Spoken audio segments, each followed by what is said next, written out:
Welcome to prime time, bitch! Ooh, scary. Why haven't you checked the children?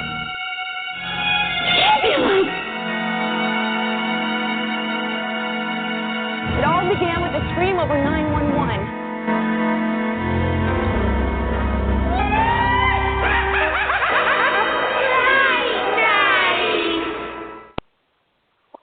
Good evening, Slasher fans. Thanks for listening to a brand new episode of Slasher Studios Horror Podcast. We're going to be talking about serial killer movies tonight. I'm here with Andrew. Andrew, how are you doing? You know, I'm just living large. I'm getting over a cold, so it's been a long day of nothing. Yeah, I know what that's like. So have you watched any new movies since our last podcast? Only one so far. I watched a movie on Netflix called Truth or Dare. It is a British kind of, I don't want to say torture porn, but it is a little, I don't know. I liked it. It was much better. It's like a good example of what that subgenre should be. I mean, there's nothing. It's not perfect, and there's nothing we probably haven't seen before. But I was still entertained throughout all of it. So interesting. Yeah, I'll have to check that one out. Sounds definitely one that I would probably like. I know that there's a couple of horror movies coming out next week. I forgot what all is coming out, but there should be some like good ones soon, hopefully. Did you hear that they're releasing The Witch and 666 Theaters tomorrow for one day only? Of course they are. I did hear that. I didn't know it was just for one day only. But good for them. I mean, that's pretty awesome. They should milk it. I don't even think, has that been done since Scream? Because remember, Scream did the whole like the re-release. Yeah, the re-release. I mean, I know that Saw did it for their 10th anniversary, but not like a movie that like hadn't come out yet. I think that it's been a while. What's sad is like the first thing, as soon as I heard of this, I'm like, is this like an April Fool's joke? Like, is it really happening? Because I mean, tomorrow's April 1st. But I guess it's official, so. Oh, well, good for them. I hope it does better than Saw's re-release did. Yeah, as well, like one of like the worst openings ever. Like it made like $200 per theater. But I mean, I get why they tried to do it. It's just it was a misguided step. I mean, people are still, I feel, oversaturated at the fact of how many like Saw-esque type films had been out. So I'm not surprised it didn't really do all that well. Yeah, I mean, I think that it was one of those things where if it had just been one movie, just Saw, and that was it, if they had re-released it, I think it would have been a lot better. But I think that you hit it like right on the head. Whereas like for 7 years, we got a new one of these every single year. Like for a 10th anniversary, like, oh, it's been 2 years since we've gotten one of these. Like there hasn't been enough time to get nostalgia for it. So you got to give them credit for trying, but. Well, how do you feel about like? Do you agree with like the people that were like Lionsgate is testing this out to see if there's still like interest left in the series to continue on with it? It wouldn't shock me at all. That sounds like something Lionsgate would do, to tell you the truth. Who knows? Well, I mean, we'll probably still get another one, whether it be a sequel or a remake. I mean, there's no way that the final chapter will be the final chapter. If I've learned anything from being a fan of the horror genre as long as I have, the final chapter is never the final chapter. Yeah, I mean, possibly they're either going to reboot it or maybe take like a side character, but I agree with you. It's not dead. Like, just like the Paranormal Activity movies. Like, the movies can be done for, like, as much money as you have in your wallet currently. So, I mean, they're a brand name, and maybe the later ones didn't do as well as what they were hoping, but it's all pretty much just found money. I mean, you know, I think it's the most expensive one for that series. I believe it was Saw 7, because it was, and even that only cost $10 million, and most of that had to do with the 3D. Well, the bad 3D. You think they could have spent a few dollars on making the blood not pink? But yeah, well, I remember when I saw the final chapter in the theater. Like, there's like the opening scene, which is actually pretty good. Like, and I'm like, oh, like this 3D is really fun. And then it's like, oh, well, you can tell they tried there, and I was just like, just throw some stuff at the camera. yeah, I feel like if I would have seen it in 3D, I would have had a much probably higher appreciation for it. By the time I saw it, I remember I was pretty miserable throughout it, which kind of sucked because I really liked the sixth one. I thought the sixth one was kind of much better than it should have been. But yeah, 7 was just it was a miss for me. So what can you do?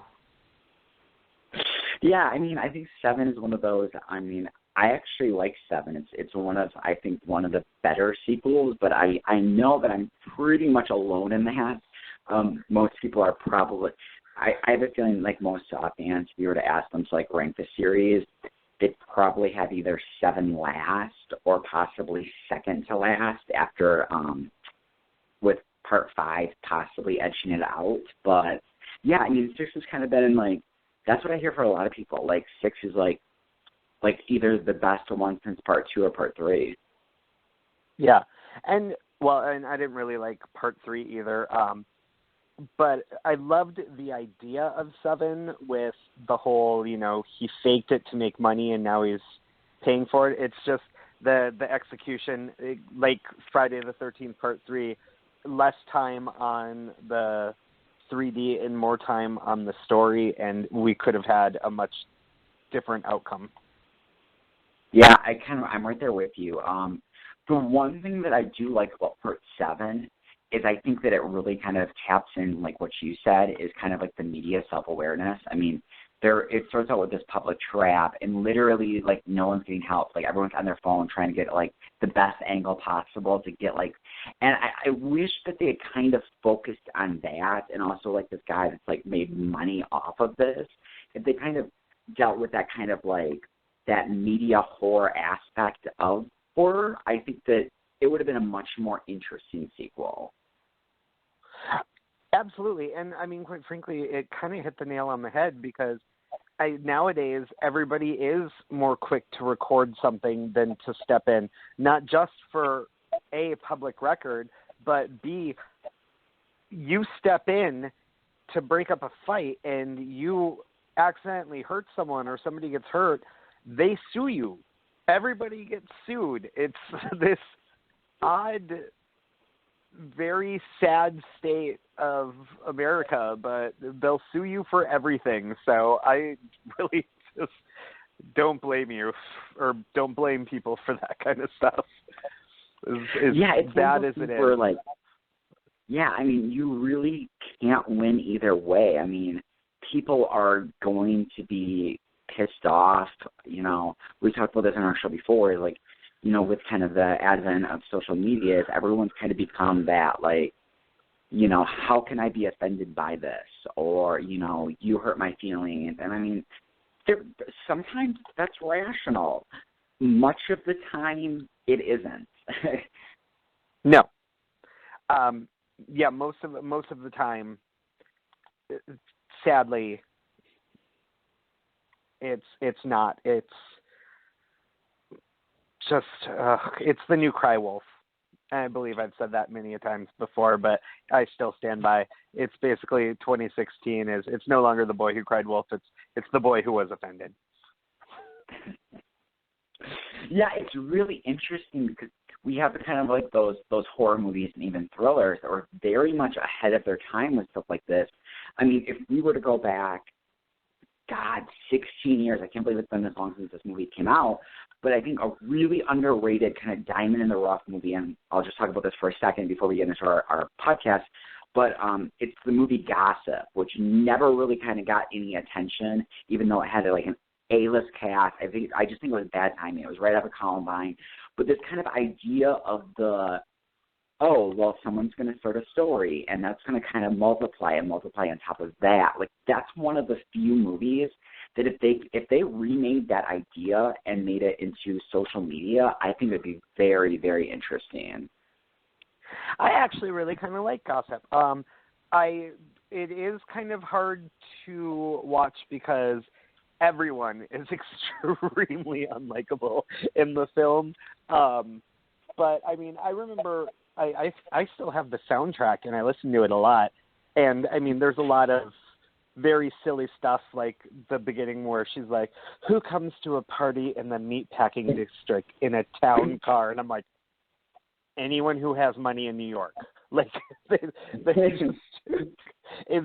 very kind of a little silly, but at the same time, it was ahead of the time. And I do feel, like you said, modern day remake with social media and how fast stuff spreads without people fact checking is kind of amazing. I mean, people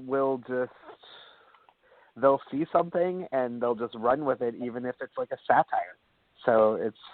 Oh, for sure. I mean, like, you see that all the time on social media. And, I mean, it would be even interesting today with kind of the movie Gossip, and not to give too much away, but there's a very, very, very preposterous twist ending that you're either going to love or you're going to hate. But, I mean, they could do that twist ending today, and people would still be, like, arguing against it, even though there's actual fact of why maybe something didn't happen how you thought it did. And I just think that's so ridiculous. Like, no, I refuse to admit that I was wrong. Here's why I'm right, even though I have no basis of feeling this way. Yeah. But I don't know. Off topic. So we're going to move on to serial killer horror movies. So we're going to be talking about a lot of the best and maybe one or two of the worst serial killer movies. It was a big genre in the 90s. It was kind of like the first time that, you know, I think with especially like Silence of the Lambs, where horror, and these are horror movies, at least for the most part. You know, I don't want to say like, oh, well, these are, you know, psychological thrillers or anything like that. No, they're pure horror. Like, that's what they are. But really kind of serial killer movies is really what kind of brought horror to the mainstream, and was like all of a sudden, hey, you can get like an A-list, you know, celebrity to be in your film, such as like Morgan Freeman or Jodie Foster or Anthony Hopkins. And you got kind of like these big stars with a big budget, with established directors, and then all of a sudden you have like a $50 million horror movie, which is kind of crazy and kind of awesome. Well, it's not a horror movie. It's a thriller. I mean, I remember when Scream came out and it started building the momentum, and all of a sudden it was the number one thriller in America. And I'm just sitting there and I'm like, it's a slasher movie. Same with Seven. I love Seven. I think it's extremely well done. The script is a slasher movie script. I mean, it is a giallo script. The only difference is it had the right people behind the scenes doing the right things. In the wrong hands, it could have been an extremely exploitative, tacky film, but yet I think they did a very good job with it. I mean, these movies are all elevated kind of slasher films with A-list actors who, you know, are like, I'll never do a horror movie, but basically they will do one because they're in movies like, you know, The Bone Collector, and Kiss the Girls, and Along Came the Spider, and all that other jazz. But you know what? It's a fun genre. It's a little ridiculous.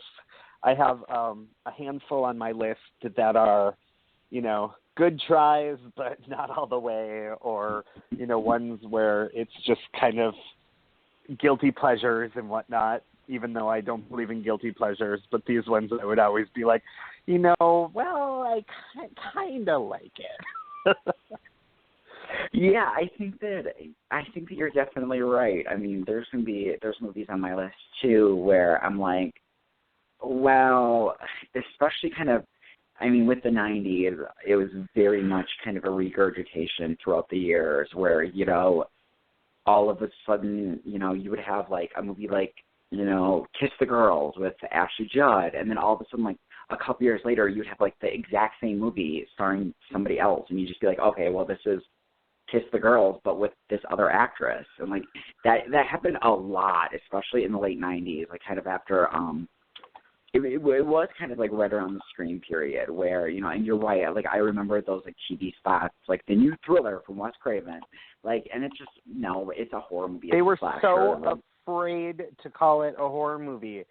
It's just, I'll never understand this stigma with a horror. I mean, they just need to accept the fact it makes money and it's not this shameful genre. It is not the 80s where it's one rung above porn. Horror movies are around, and usually they make a lot of money, and some of them get extremely high critical acclaim. I mean, you have to be smart in which ones you do, but I don't think it's that big of a deal for an A-lister to be in a horror movie because, look at movies like The Witch.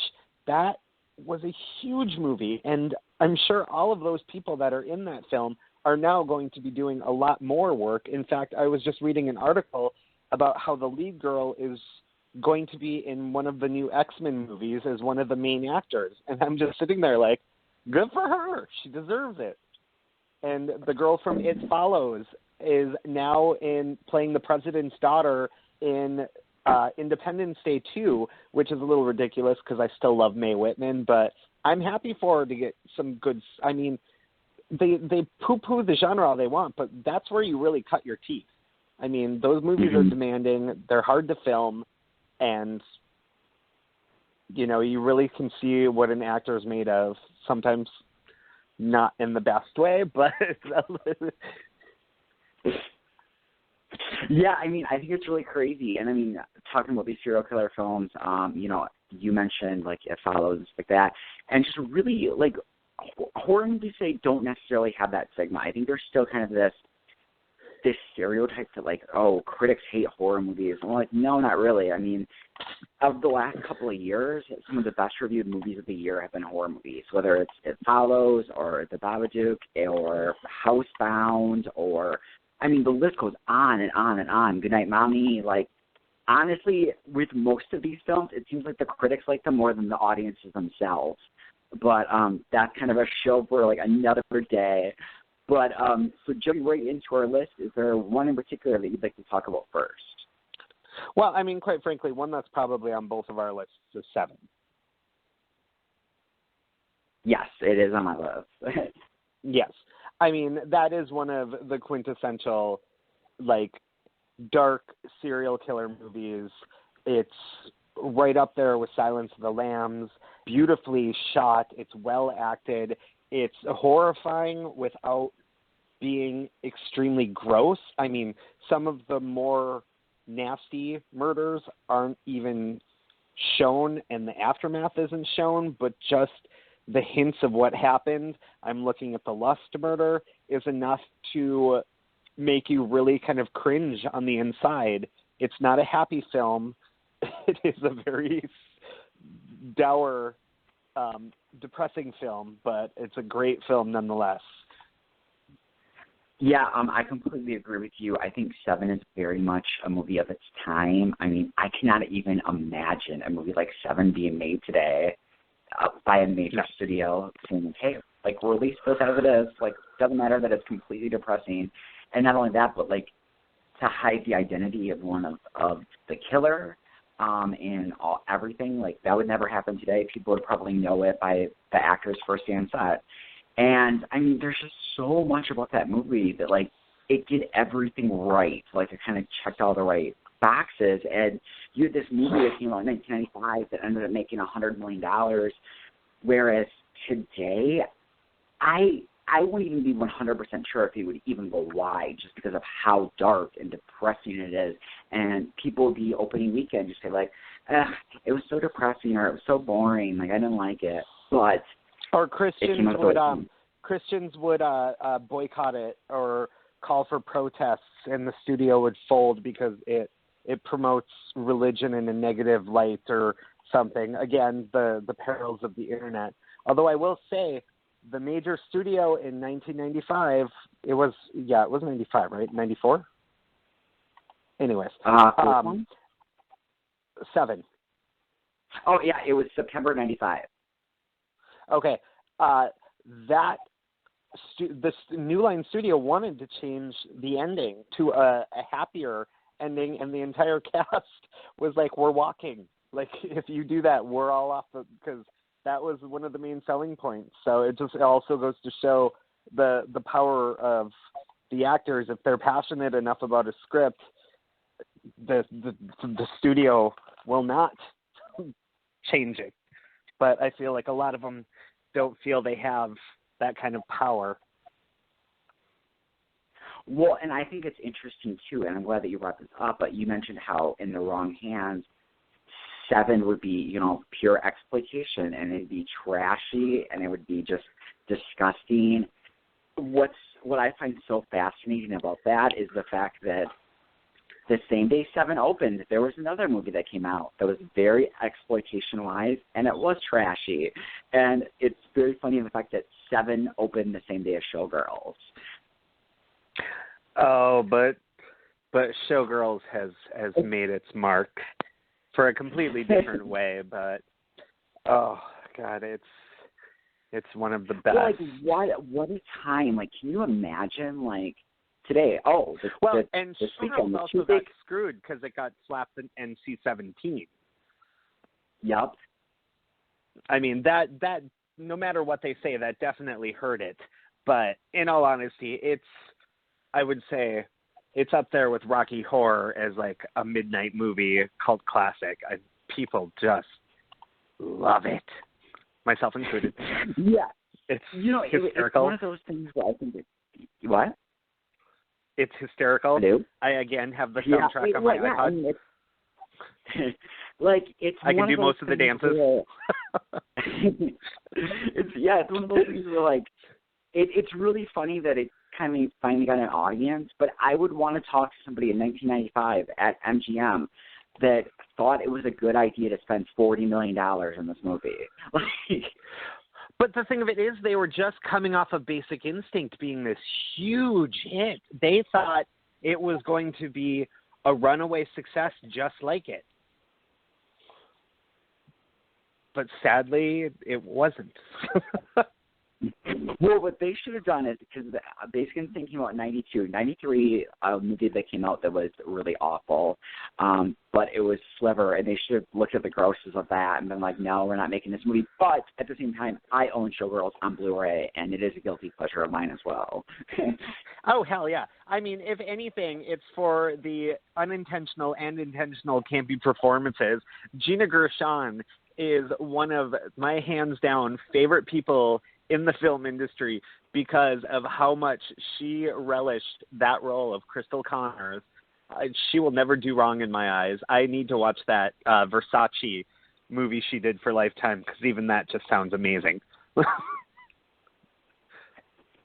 Yeah, I mean, even talking about Gina Gershon and horror, I know that I believe it's the commentary for Seed of Chucky, she talks that she sat down and watched Jennifer Cillian sat down and watched Seed of Chucky with Gina Gershon, and she's like, just so you know, we mention you in this movie.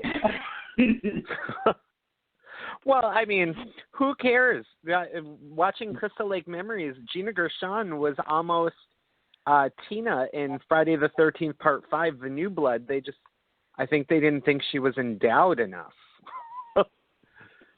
Yeah, it's very weird, and yeah, I mean, just very strange. And just the 80s and 90s were just a very weird time, and it'll be interesting, like 20 years from now, if we'll look back at like 2015 and be like, wow, they made weird movies then. Mhm. Oh, absolutely. So moving on from 7, which is a definite recommendation. I'd be shocked if anyone listening hasn't seen it. But another one on my list that I actually just discovered a few years ago. I'm shocked that I didn't watch it earlier.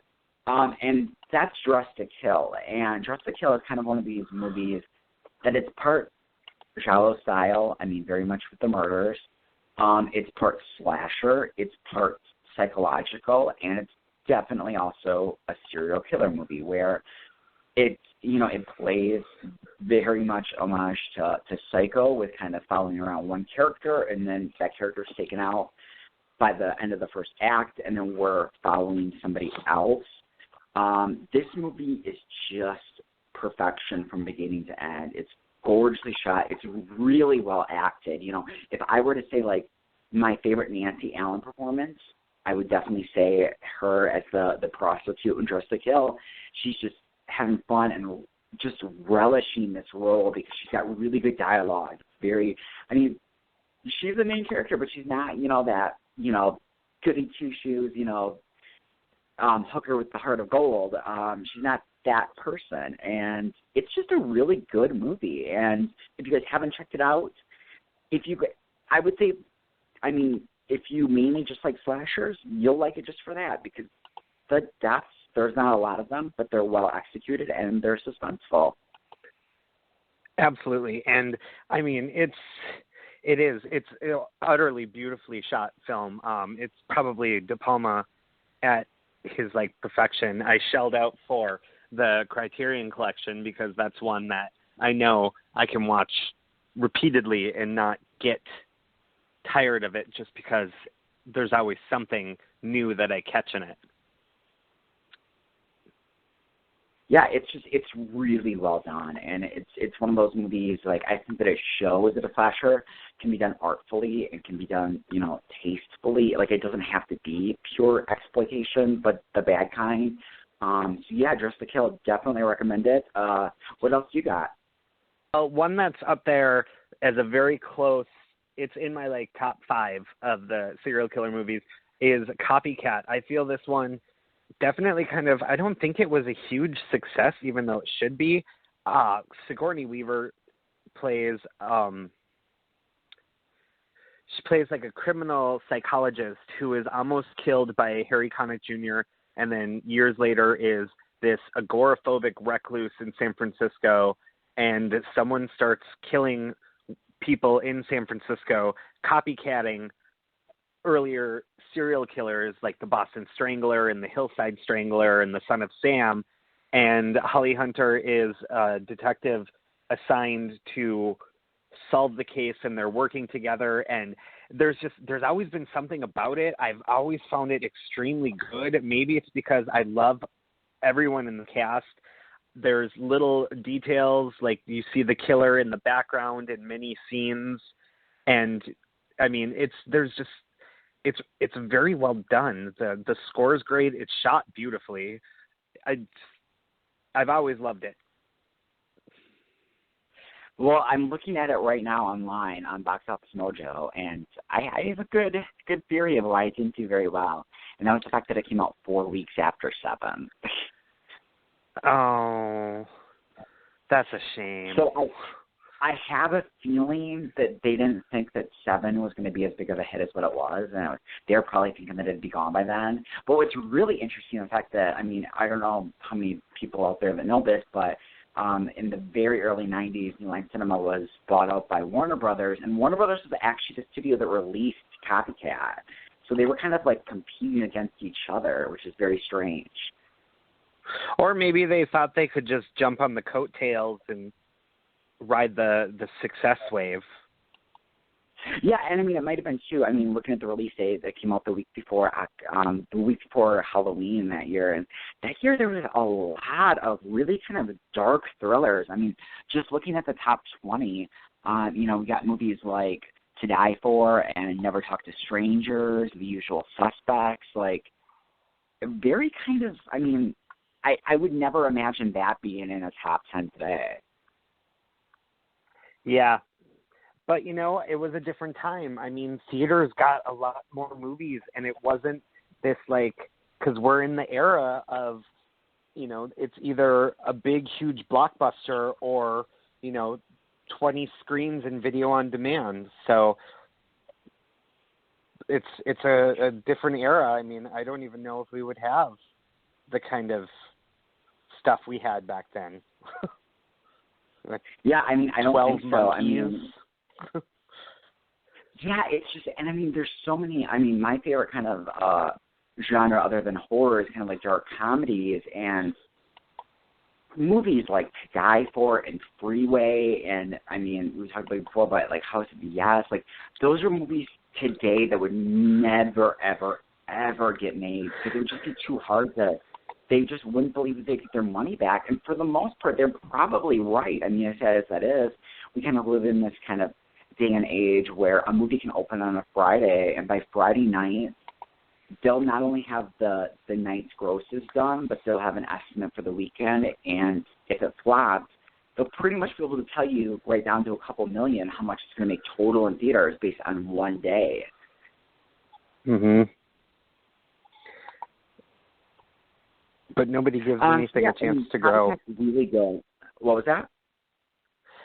It doesn't. The studios and the theaters don't give anything. There's no such thing as a word of mouth like build up anymore. It's either it opens big and it does well, or it kind of just disappears.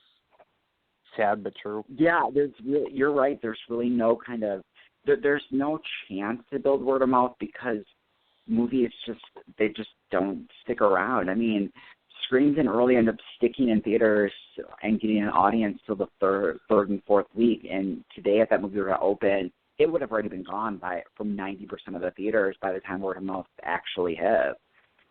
Mhm. It's the sad state of affairs. Hopefully, one day we get the old cinema experience. But then cinemas were completely different. I mean, we did not have things like Rotten Tomatoes and stuff to influence people on going to see a film or not. It's either you would like read one or two reviews, but then you would go see it on your own. You wouldn't look on Twitter and see 1,000 morons saying it's the worst movie they've ever seen. Sorry about it. It's true. They're dumb. I'm right there with you. And I mean, Rotten Tomatoes, I think that there's kind of like the stigma that's like, oh, it's at this percent, which is, I mean, if your movie's at like 2% and you were kind of on the fence, like, yeah, that's probably right. Like, it's probably not good. Unfortunately, Rotten Tomatoes only gauges whether the critic liked it or didn't. So if you had like 100 critics that kind of sort of liked the movie, it's going to get 100% versus a movie might get 80%, but those 80% of critics loved the movie. Like, and that's kind of where there's a lot of gray area. Well, and we're not even doing like real critics anymore. I mean, it's bloggers and stuff. Like, I remember the days when it would be like you would get legit film reviews from legit film like critics like Roger Ebert. As much as I disagreed with him, he made a lot of good points. Now we have some mommy blogger saying that this movie is a piece of trash because she's offended because she saw something, or it's in a whole new world, and I kind of hate it. Yeah, I mean, even if you're looking at kind of major publications, I mean, I've been a huge fan of Entertainment Weekly from the 90s.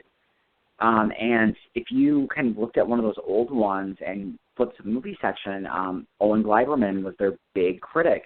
And there was many times where I didn't agree with him. But you know what? He went into every movie fairly and wrote in depth on every film versus today you have these critics, these kind of no-name critics working for Entertainment Weekly that's like, like they'll write like 3 sentences about a movie and it's pretty much just a snarky review with a grade. Yeah. It hurts. Yeah, it's really dumb. So I'm going to move on to two of my favorites, and that's these two are both very, very, very depressing. So I'm putting them together, and that's Henry Portrait of a Serial Killer and the Maniac remake. The reason I'm putting these together is they're very much tonal-wise the same. they both feel like a documentary. In Maniac, you're literally through the point of view of the killer, and it's much like Seven. These two movies are very dark. They're very bleak. I mean, you're not going to go into these movies. You're not going to have a good time, but they feel. I think what's so chilling about both of these movies, especially Henry, is that they feel very real and they feel like it could happen. And it's very interesting watching these films and looking at, the character and just trying to be like, okay, well, what would I do in this situation? And kind of, you're talking to this person. That might be your only kind of, maybe you met somebody at a party or a bar and you might talk to that person for 2 seconds. You don't really know their history. And, there's like that one meme or whatever that's like, on average, like you'll like run across a serial killer like so many times in your lifetime without even knowing it. Like, that's scary. Uh-huh. Definitely. It's a very unsettling, and I watched the Maniac remake once, and that was kind of enough for me, not because it was bad by any means, but because it was really, really depressing and very well done. It's once was on.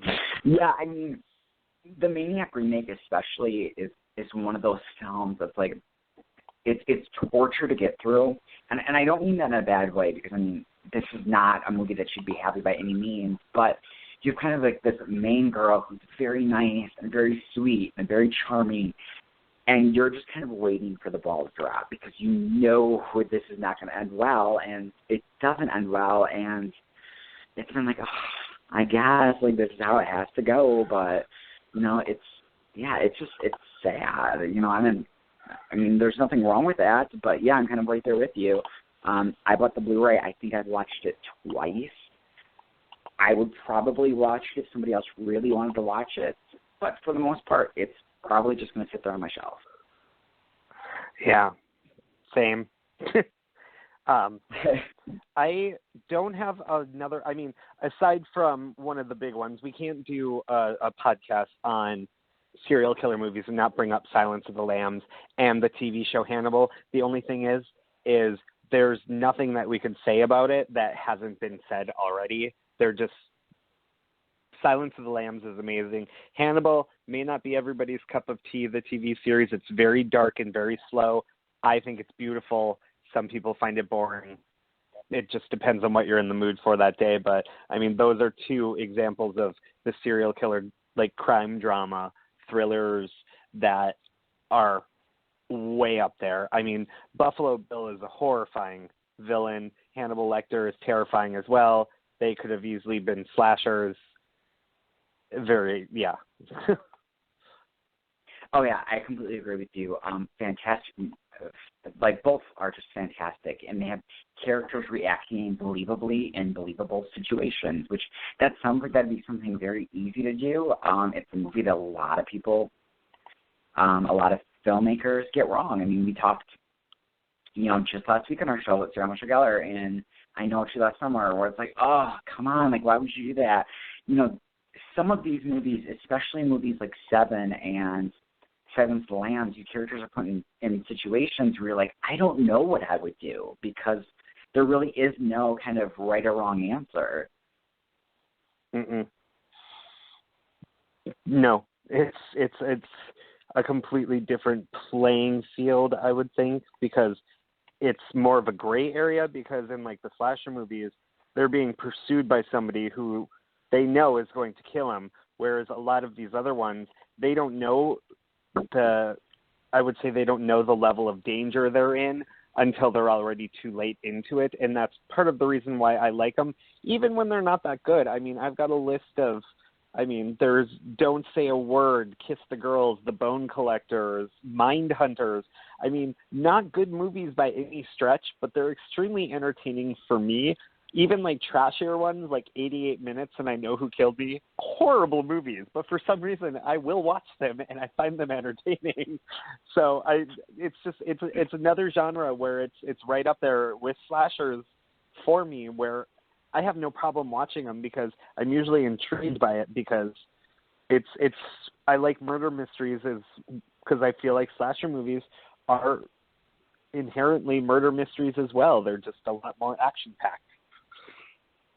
Yeah, I'm kind of right there with you with those kind of movies. You know, if I were to kind of, say like a subgenre of the serial killer movie, there were a couple of movies that very much fell into the kind of, these are gimmick serial killer movies, where you had a movie like Nick of Time with Johnny Depp, where, it was, I'm going to kill this person if you don't, there's a clock running, and kind of very Untraceable in that way. What was that? Like Untraceable, where it's the more people log into the website, the more you die, the faster you die, which, again, it's a silly, silly, silly movie, and yet I still own it. Yeah, I mean, they all kind of fall into, like, one of those where it's just like, oh, come on, you're really going to do this? But, good for them, because there's really kind of, you can have a lot of fun with that. If I were to throw another one out there, that'd be Phone Booth with Colin Farrell, where it's like, oh, you're going to spend this entire movie with this guy in this phone booth, but it works because it's really well done and it's well executed. And I think with a serial killer movie, there doesn't really have to be any kind of, something that's kind of, off base, because you can really have fun with it, and it doesn't have to be kind of, paint by numbers. No, I mean, even like a movie like Cellular, which isn't a good movie by any means, but it's still entertaining enough, and you have a good enough cast where you're engaged in it.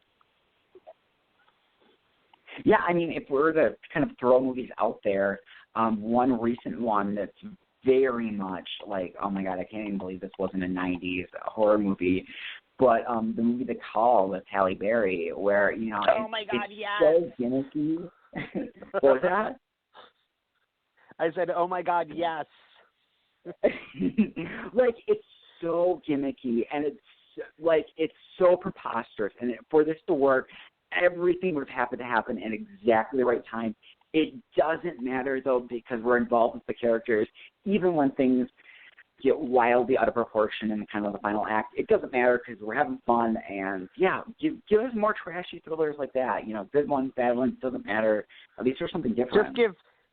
Just give Halle Berry a better wig, please, because that potted plant fiasco was just not working for me. The rest of it I thought was great, but yeah, it was. We have about a minute and a half left. I'm going to throw out one more recommendation, and that's the movie Monster, just because I want to get one on here that's kind of on my list that's like based on a true story. You really can't say much about this movie because everything's really been said, but if you haven't watched it, it's worth seeing just for Charlize Theron's performance. Roger Ebert said it's one of the best performances he had ever seen on film. I completely agree. It's a fantastic movie. Very depressing. You may only want to watch it once, but it's definitely worth watching at least once. I mean, say what you will about Charlize Theron. A, she is extremely beautiful. B, maybe she is a bitch in real life. Who cares? But everything I have seen her in, she has knocked it out of the park, and starting with The Devil's Advocate. I remember watching that film, and right when it was over, I was like, huh, well, Pacino and Reeves, Charlize Theron, yeah. Because, I mean, she gives it her all. Even in movies like Astronaut's Wife, which is just a dumb thriller, but she's really good in it, and I'd love to see her more because she really kind of has the chops for it, whether it's that kind of stuff or really dark comedy, because movies like Young Adults, she's just really good. Like, you would think she's just a pretty face, but she's not. She can really kind of do any part that's really thrown her way. Not everyone can take a great action movie like Mad Max and be the star of it when your name is not Mad Max. So, good on.